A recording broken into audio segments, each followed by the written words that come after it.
हरिओम। मनुष्य का जन्म दो उद्देश्यों की प्राप्ति करने के लिए मिला है। मनुष्य का जन्म दो उद्देश्यों की प्राप्ति करने के लिए ही मिला है। हालांकि उद्देश्य दो हैं, परंतु सिद्धि एक ही है। जो प्राप्ति होगी सिद्धि के रूप में वो एक है। उद्देश्य दो हो सकते हैं, दो हैं, परंतु सिद्धि या प्राप्ति एक है। अब वो दो उद्देश्य क्या है? पहला उद्देश्य परमात्मा से योग और दूसरा उद्देश्य कर्म का भोग, कर्म का भुगतान करना अपनी प्रारब्ध और अपने संचित कर्मों के अनुसार। दो उद्देश्य हैं, एक परमात्मा से योग और दूसरा कर्मों का भुगतान या भोग। अब जो पहला उद्देश्य है ये कहीं खो जाता है, कोई बताता ही नहीं है। बच्चा बड़ा होता है तो माँ बाप भी उसको सांसारिकता की ओर ही उसको बढ़ाते हैं। सांसारिक शिक्षा, पढ़ाई लिखाई, सांसारिक कर्म, धर्म, धन अर्जन, विवाह, संतान, सामाजिक कार्य, सारा जीवन उसको यही शिक्षा दी जाती है। और कुछ निपुणता से कर लेते हैं और कुछ निपुणता से नहीं कर पाते, वो अलग बात है। लेकिन उद्देश्य यही दो हैं, पहला परमात्मा से योग और दूसरा कर्म का भोग। अच्छा, एक बताओ, कर्म का भोग अन्य योनियों में भी है। पशु, पक्षी, कीट, पतंगे ये भी कर्म का भोग ही भुगतान कर रहे हैं, परंतु मनुष्य के साथ एक सरप्लस, एक विशेष कृपा भगवान की ये है कि मनुष्य उस कर्मों के माध्यम से कर्मों को करते हुए योग युक्त भी हो सकता है, योग भी लगा सकता है। अन्य योनियों में ये सुविधा नहीं है। अब पशु है तो वो अपने कर्म का भोग करेगा, लेकिन योग की अवस्था को नहीं प्राप्त कर सकता है। मनुष्य योग की अवस्था भी प्राप्त कर सकता है। होता क्या है, देखिए बड़ी गहरी बात है। होता क्या है कि मनुष्य सिर्फ भोग कर ही चला जाता है संसार से। यदि 80 साल का जीवन भी जिया तब भी योग युक्त नहीं हो पाता है। तो जब योग युक्त हो नहीं पाया तो क्या रह गया? भाई भोग तो एक पशु पक्षी भी कर भोग रहा है कर्मों का। और यदि मनुष्य ने भी कर्म का भोग ही भोगा, कर्म के फल का भुगतान ही किया अपनी प्रारब्ध के अनुसार, अपने संचित कर्म के अनुसार, तो मनुष्य और पशु में क्या अंतर रह गया? मनुष्य को अपना अंतर समझना पड़ेगा, अपनी श्रेष्ठता समझनी पड़ेगी, अपनी श्रेष्ठता समझनी पड़ेगी, अपना महत्व समझना पड़ेगा। एक बार भगवान रामचंद्र सत्संग कर रहे थे बैठ के, तो उस सत्संग में मनुष्य के साथ साथ और भी पशु पक्षी भी बैठे थे। तो भगवान मनुष्य जन्म की बड़ी बढ़ाई कर रहे थे, बहुत संज्ञा उपमा दे रहे थे, बहुत बढ़ाई कर रहे थे मनुष्य जन्म की। तो उसमें से घोड़ा उठा पहले कि भगवान आप मनुष्य की इतनी महिमा गा रहे हैं मनुष्य जन्म की, अगर मैं ना हूं तो कैसे युद्ध जीता जाए? मैं इतना तेज धावक ना हूं तो कैसे मनुष्य यात्रा करे? हाथी भी खड़ा हो गया कि भगवान मैं यदि ना हूं तो इतने बड़े बड़े युद्ध कैसे लड़े जा सके? हिरण ने कहा भगवान मैं ना हूं तो मेरे जो नैनों की उपमा दी आती है, मृगनयन, मृगनयनी, तो कैसे वो उपमा दी जाएगी? सब ने अपनी अपनी अपनी महिमा को भगवान के आगे बताया, अपनी अपनी महत्व को बताया। पशु पक्षियों ने, मोर ने कहा कि मैं इतना सुंदर, मेरी महिमा क्या कम है प्रभु? भगवान ने कहा ठीक है, तुम लोग सब बिल्कुल सत्य बोल रहे हो, लेकिन क्या तुम इस योनि में भगवत प्राप्ति कर सकते हो, योग युक्त हो सकते हो? सबकी गर्दन नीचे झुक गई, क्योंकि ये जो सामर्थ्य है वो प्रभु ने इंसान को ही दी है, मनुष्य को ही दी है। मन, इसलिए नाम ही मनुष्य है, मन का ईश्वर। तो मनुष्य जब तक अपने ईश्वरत्व को प्राप्त नहीं करता है तब तक वो योग युक्त नहीं होगा। ईश्वरत्व को प्राप्त करना ही योग युक्त होना है। और ईश्वर तभी प्राप्त होगा जब आप मन के ईश्वर बनेंगे, मन के दास नहीं, मन के नौकर नहीं, मन के गुलाम नहीं, मन के मालिक, ईश्वरत्व धारण करेंगे, योग युक्त होंगे।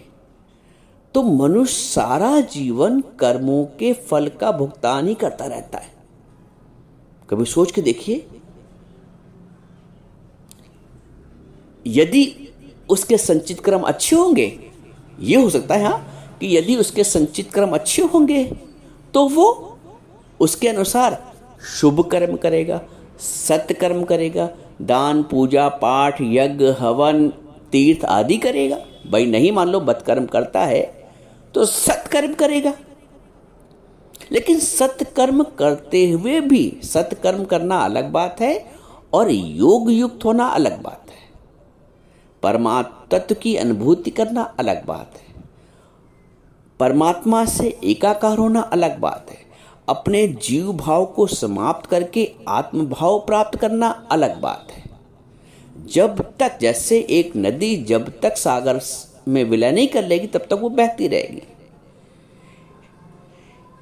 वैसे ही जीव जब तक अपने आप को ब्रह्म तत्व में विलीन नहीं कर लेगा तब तक वो आवागमन में के चक्र में आता ही रहेगा।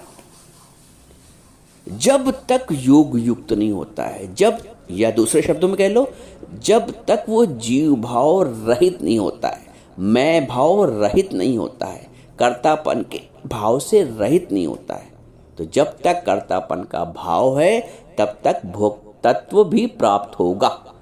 जब लग जाने मैं कुछ करता तब लग गर्भ जोन में फिरता, ये नानक जी ने बोला है। जब लग जाने मैं कुछ करता तब लग गर्भ जोन में फिरता, चाहे वो सत्कर्म हो या बदकर्म हो। सत्कर्म सोने की जंजीर बन जाता है, स्वर्ग आदि भोग के फिर आप भूलोक पे आ गए अपने कर्म काटने, और बदकर्म लोहे की जंजीर है, कुछ कष्ट यातना पाके फिर आप नरकलोक में आ गए। आना दोनों को पड़ेगा, सत्कर्मी को भी बदकर्मी की। किसको नहीं आना पड़ेगा? निष्कामी को। निष्कामी अर्थात जिसने कामना रहित होकर कर्म किया है। दूसरे शब्दों में अर्थात जिसने कर्म योग के सिद्धांत के आधार पे कर्म किया है, योग युक्त होकर कर्म किया है, भगवत अर्पण होकर कर्म किया है। भगवत अर्पण आप कब हो पाओगे? समानता कोई भगवत अर्पण कर्म नहीं कर पाता, क्योंकि ये शिक्षा संसार में कोई समानता देता नहीं है। ना माता पिता से ऐसी शिक्षा मिलती है, ना सांसारिक जो हमारे अध्यापक हैं वो भी सांसारिक शिक्षा देते हैं।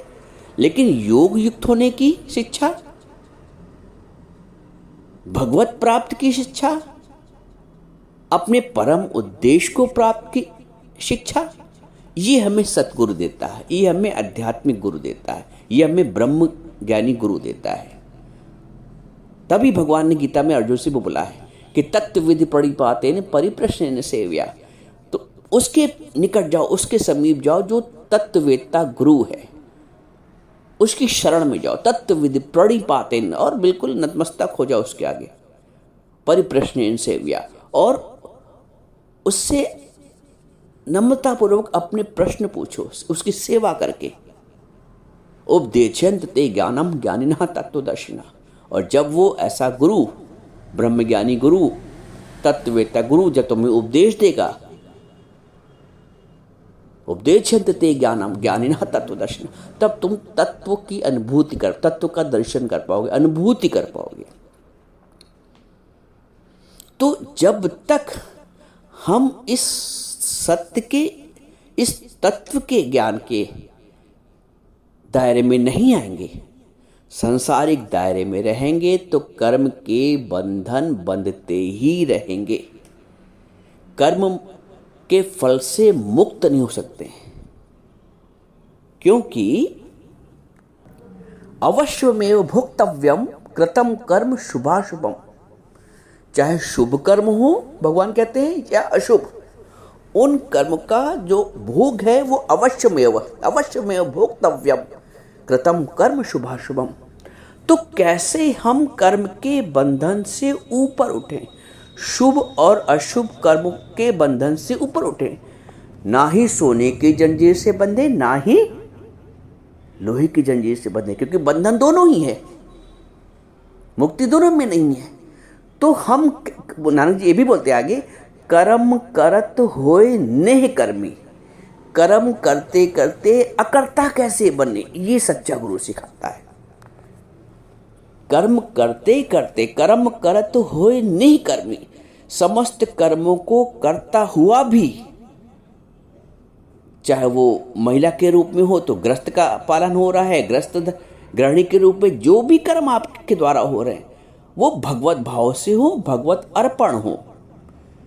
चाहे अपने शरीर के लिए कोई कर्म हो रहा है तो भी परमात्मा की सेवा, अन्य लोगों के लिए कर्म हो रहा है तब भी परमात्मा के भाव से, भगवत भाव से, सेवा के भाव से, तो वो कर्म बंधन में नहीं बनते, क्योंकि वहाँ कर्तापन का भाव नहीं है।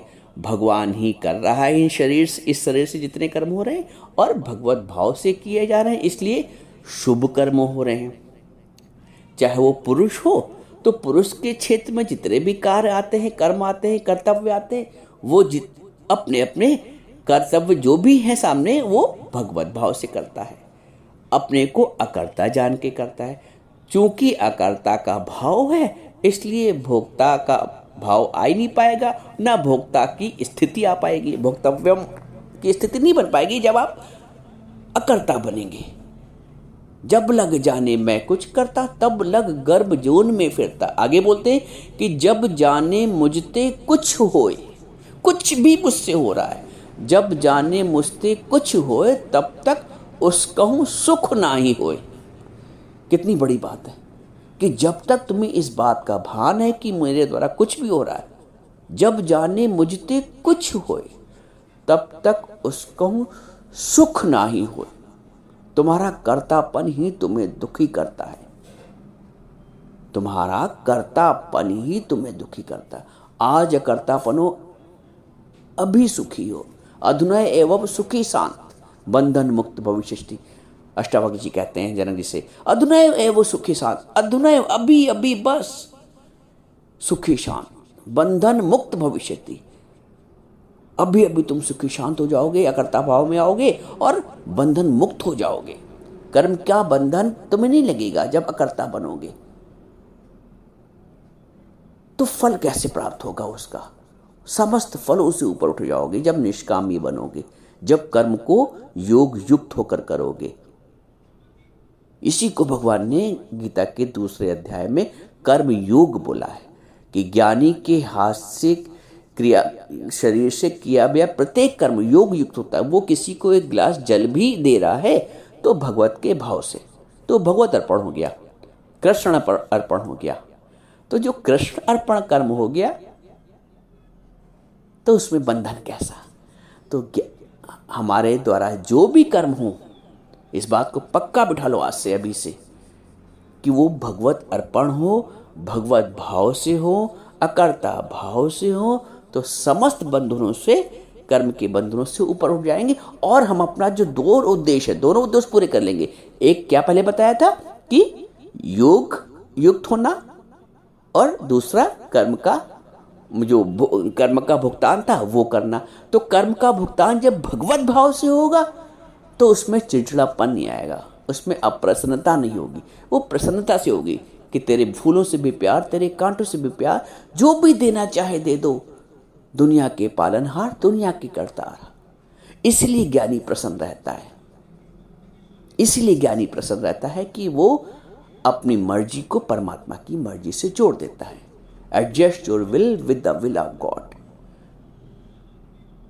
ऐसा नहीं कि ज्ञानी को शारीरिक कष्ट नहीं आते, ज्ञानी को परिस्थिति रूपी दुख नहीं आते, उसको भी आते हैं, लेकिन अंतर ये रहता है कि कहते हैं कि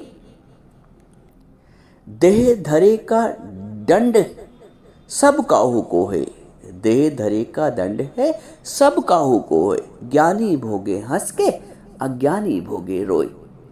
ज्ञानी हंस के परमात्मा की मर्जी समझ के उसको कर्म का भुगतान कर देता है। वो समझता है कि मुझे कर्म को खाता को नील करना है, नए कर्म बनाने नहीं है।